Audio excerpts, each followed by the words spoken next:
आपण पाहत आहात आपल्या हक्काचे प्रतिध्वनी न्यूज। माजी महापौराच्या वादग्रस्त वक्तव्याचा निषेध, प्रभागात राजकीय वातावरण तापले। माजी महापौर संगीता खोत यांनी काल माध्यमांशी बोलताना केलेल्या वक्तव्यामुळे प्रभागातील राजकीय वातावरण चांगलंच तापलं आहे।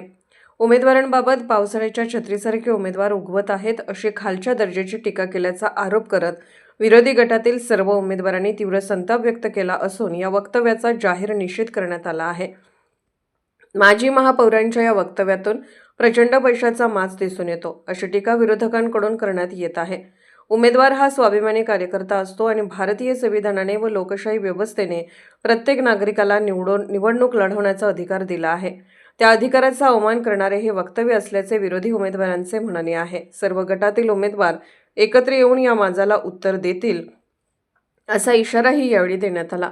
दरम्यान आम्ही प्रचंड कामे केली आहेत असा दावा सातत्याने केला जात असताना जर खरोखरच मोठ्या प्रमाणावर विकास कामे झाली असती तर एकाच घरात 3-4 वेळा वारंवार भेटी देण्याची गरज का भासते असा सवालही उपस्थित करण्यात आला आहे। या वक्तव्यामुळे नागरिकांमध्ये संभ्रम निर्माण होत असून प्रभागात उलटसुलट चर्चांना उधाण आले आहे। माजी महापौरांच्या वादग्रस्त विधानामुळे निवडणूक प्रचाराला वेगळे वळण लागले असून येत्या काळात या विषयावरून राजकीय आरोप प्रत्यारोप अधिक तीव्र होण्याची शक्यता व्यक्त केली जात आहे। आपण पाहत आहात प्रतिध्वनी चॅनल। अशाच बातम्या पाहण्यासाठी आमच्या चॅनलला सबस्क्राइब करा आणि बेल आयकॉनवर क्लिक करा। काल सांगली मिरज कुपवाड महापालिकेचे माजी महापौर सौ खोत या मॅडमने या अपक्ष तसेच सर्व उमेदवाराबद्दल एक अवहेलना करणारं व खूप निषेधार्थ वक्तव्य केलेलं आहे। त्यांचं मत आहे की हे उमेदवार म्हणजे पावसाळ्यामध्ये उगवणाऱ्या छत्रीप्रमाणे आहेत। मी त्यांना सांगू इच्छितो की तुमच्या घरातला उमेदवार जो तुमचा बंटी आहे तो हे पावसाळ्या छत्रीप्रमाणे उमेदवारीमध्ये उतरलेला आहे, लक्षात ठेवा। आणि तुम्ही सुद्धा मतदारसंघामध्ये पावसाळ्या छत्रीप्रमाणेच पावसाळ्यात यायचा, अधूनमधून यायचा, हे सगळ्या जनतेला माहिती आहे। आणि हे जेवढे उमेदवार उभारलेत ना, हे उमेदवार की जो सगळे प्रभागातले उमेदवार हे लोकशाही टिकवण्यासाठी आणि जनतेला न्याय देण्यासाठी उभारले आहेत। ह्यांना कोणाचा फूस नाही आहे। तुम्ही जसे लोकांना फूस लावता ना लढवायसाठी, तसे उमेदवार लढलेले नाही आहेत आणि हे स्वतःच्या ताकदीवर हिमतीवर लढतायत लोकशाही टिकवण्यासाठी। त्यामुळं तुमच्या पायाखालची वाळू सरकली असेल, तुम्हाला पराभव दिसत असेल समोर, म्हणून तुम्ही हे अशी वक्तव्य करत आहात। प्रचंड असा अजिबात तुम्हाला प्रतिसाद नाही आहे। तुमचा उमेदवार पडल्या हे लिहून घ्या। मत आहे माझं एकट्याचं नाही आणि सर्व अपक्ष उमेदवार तुम्हाला त्यांची ताकद दाखवतील आणि 16 तारखेला तुम्हाला कळेल की कुणाला कुणाबद्दल कसं बोलायचं असतंय आणि हा पैशाचा माज कसं उतरवते जनता हे तुमच्या लक्षात येईल। नमस्कार, जय महाराष्ट्र।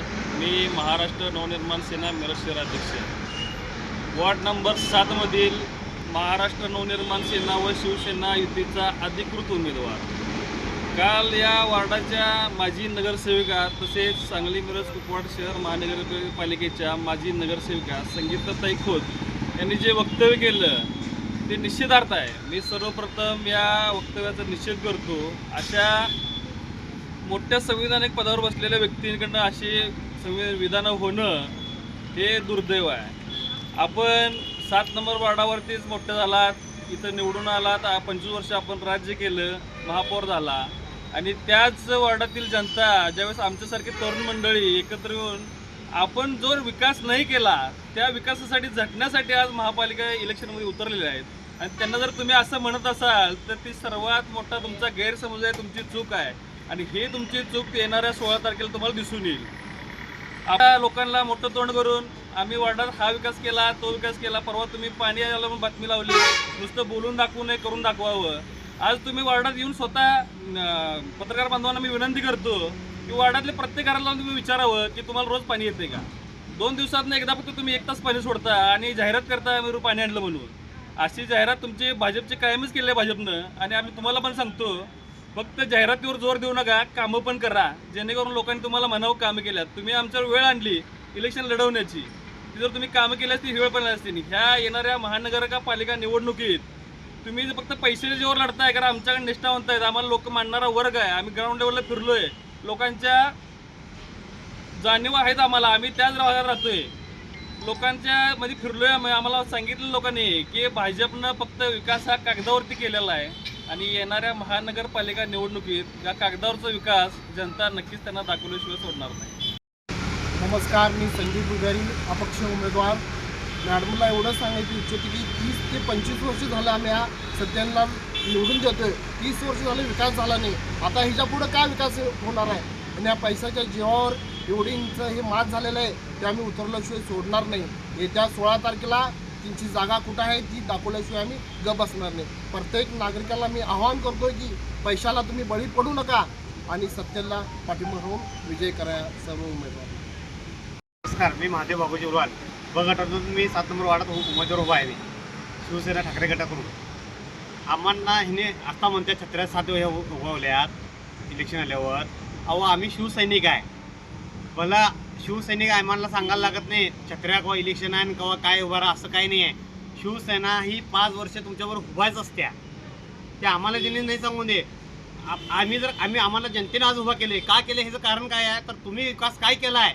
7 वर्षात तुम्ही आज इलेक्शन होऊन 7 वर्ष झालं. 2018ला इलेक्शन झाल्या तर या 7 वर्षात तुम्ही फिरला नाही. त्याच्यामुळे जनतेने आम्हाला उभा केलेलं आहे. आणि आत्ता तुम्ही केला तुमचा जो कोणती बंटी का भिंटी आहे ना त्याला तुम्ही आत्ता उभा केला आहे ना तो कुठला आहे. तो वार्डात कधी फिरला आहे ते स्वतःने बघून पहिला हे करून घ्या ना. हे आमच्यासारख्या युवा पिढीच्या ह्यांना नेतृत्वाला बोलतेच नाही. ह्यांना लाज वाटली पाहिजे. आज या संतानगर भागात माझी शेती आहे. तिथं माझ्या वडिलांची हे प्रॉपर्टी आहे. माझ्या तिथं शेती आहे. मी दररोज जाणं येणं माझं 24 तास. मी कंटिन्यू जातो येतोय. दररोजचा रोड आहे माझा तो. विषय काय आहे त्या भागात काय बहिणी काय केल्या. आमच्या भागात तो विषय सोडून देईन तिनं. तिच्या भागात काय केल्या ते सांगू दे. त्या गटारीचं पाणी माझ्या रानातून उभारतंय. त्या मधला रोड जे जुना हरिपूर रोडचा झाला आहे त्या तिथं पाईपचा हे विषय तो ते पाणी माझ्या रानातून उभारतंय. तर हिचं अजून विकास केली नाही. ड्रेनेज लाईन जोडली नाही. आणि काय केलं आहे ना असून गेल्या महापूर असतानाही काम केलं नाही. आणि आता नगरसेवक काय करणार आहे.